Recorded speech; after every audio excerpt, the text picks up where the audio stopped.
The royal judgment. Imagine a world where your entire future, your reputation, and the inheritance of your children depended on your most private moments. Now, imagine that this test wasn't done behind closed doors, but in a public courtroom, in front of a jury of judges, doctors, and nobles. Today, on the Veiled Chronicles, we are not talking about a myth. We are going to unearth a documented legal proceeding, a chapter of history so absurd and humiliating that most textbooks prefer to ignore it. We are talking about the medieval fitness trials, where intimacy became a public spectacle for the court's amusement, and failure meant absolute ruin. To understand the existence of this brutal practice, we must immerse ourselves in the medieval mindset. In this era, your life wasn't your own. You were a piece on a great feudal chessboard. Marriage was not a love story, but a contract, an economic and political alliance between two families. The union was not considered complete, or even valid before the church, unless it was consummated. And consummation was, legally, the proof of fertility that would ensure a bloodline. Without children, the inheritance, lands, and power of a family could disappear forever. Women, contrary to popular belief, had a way out. They could petition the church for the annulment of their marriage on the grounds of perpetual and incurable impotence of their husband. Impotence was not just seen as a physical condition, but as a curse, a disease, or, in religious circles, a diabolical intervention that needed to be investigated and verified. And this is where the law crossed an unthinkable line. It is the year 1370 in York, England. The knight John Sanderson stands in the center of a cold, dimly lit courtroom. On one side of the room, his wife, full of sorrow and shame, looks at him. On the other side, the elders of the court, with their stern faces. The air is heavy. The scribe holds his pen ready, and in front of Sanderson are the examiners, two expert doctors, known as probers, and a certified midwife. The accusation from his wife was clear and simple. Their marriage had not been consummated. John Sanderson's defense was just as simple. He had no problem, his wife was lying. With their destinies in the hands of the tribunal, there was no he said, she said. There was only one path: the physical test. The room was filled with a chilling silence. The examiners approached John and had him undress. The process, documented in archives of the time, was meticulous. Not only was the man's physical condition evaluated, but he was also given specific instructions to prove his ability. In some cases, he was instructed to perform the act with his own wife, or, in others, with a substitute woman, in an attempt to replicate the situation. The records detail how a timer was used to determine if a knight had enough time for consummation, and if his rigidity was adequate. The humiliation didn't stop there. Sometimes, the women who accused their husbands also had to undergo examinations by midwives, to prove that their virginity had not been broken. The law was unforgiving to everyone involved.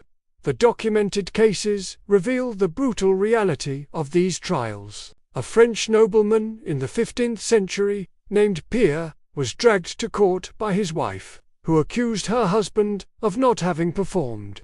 Pierre was ordered to perform the intimate act in front of the judges, but failed. The court records describe how the examiners subjected him to a second test with another woman, but he was also unsuccessful. The verdict was simple and devastating. His marriage was annulled, and Pierre's life was destroyed. He lost his wife's dowry, and his reputation was forever ruined. The verdict remained in the public records, so that everyone would know he had failed. The same terror and shame were experienced throughout Europe. The test was not only humiliating, but it was often ineffective. Many men, consumed by the anxiety and shame of the moment, were unable to perform. Even if their aptitude was not the cause, the fear of public humiliation ensured their failure. The consequences extended far beyond the marriage. The children of failed marriages were considered illegitimate, unable to inherit their parents' fortune. Alliances between families crumbled and bloodlines became extinct. As the stories of the trials spread, the man's reputation became an object of mockery and gossip. In the streets, children chanted mocking rhymes about the knight's failures. And in banquet halls, the nobility gossiped about the latest humiliation in court. The accused man, even if found innocent, could not escape the stigma. Society, which had forced his intimacy into public light, now condemned him for the spectacle. The shame was an invisible, but permanent, mark that denied him honor and respect for the rest of his life. The desperation to avoid this fate led many men to resort to even stranger practices. Impotence was not only seen as a physical condition, but as a curse. Amulets were bought from charlatans, poisonous herbal potions were drunk, and dark prayers were said.